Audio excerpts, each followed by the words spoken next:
இந்த உலகில் 8 வகையான சிரஞ்சீவிகள் வாழ்ந்து கொண்டிருக்கிறார்கள். சிரஞ்சீவிகள் என்றால் சாகாவரம் பெற்றவர்கள்.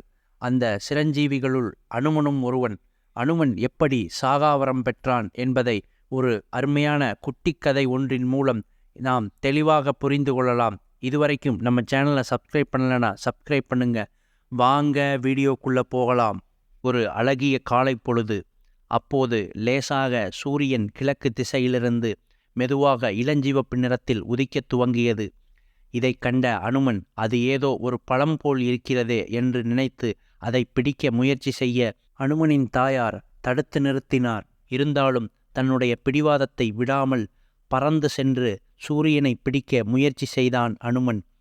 தொடர்ந்து சூரியனை நோக்கி வேகமாக முன்னேறிச் சென்று கொண்டிருந்தான். இதை தேவர்கள் அனைவரும் பார்த்து அதிர்ச்சி அடைந்தனர். மேலும் இந்திரனிடம் சென்று முறையிட்டனர்.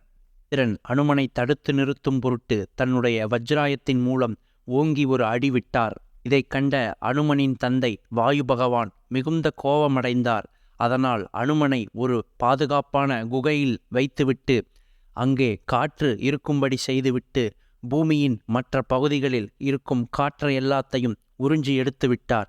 இதனால் பூமியிலுள்ள மற்ற உயிரினங்கள் மிகவும் சிரமப்பட்டன. இதை கவனித்த தேவர்கள் அனைவரும் அதிர்ச்சியடைந்தனர். அதனால் அவர்கள் பூமிக்கு வந்து அனுமனுக்கு பல்வேறு வகையான வரங்கள் வழங்கி அதன் மூலம் அவனது தந்தை வாயு பகவானை சமாதானம் செய்ய முயற்சி செய்தனர். மேலும் படைக்கும் கடவுளான பிரம்மன் அனுமனுக்கு சாகா வரம் என்னும் அற்புத வரத்தை வழங்கினார்.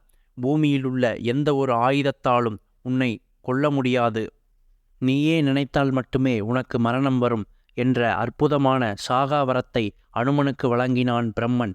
அன்று முதல் இன்று வரை அனுமன் ஸ்ரீராமநாமத்தை சொல்லிக்கொண்டு இந்த பூமியில் வாழ்ந்து கொண்டுதான் இருக்கிறான் என்று அனைவராலும் நம்பப்படுகிறது.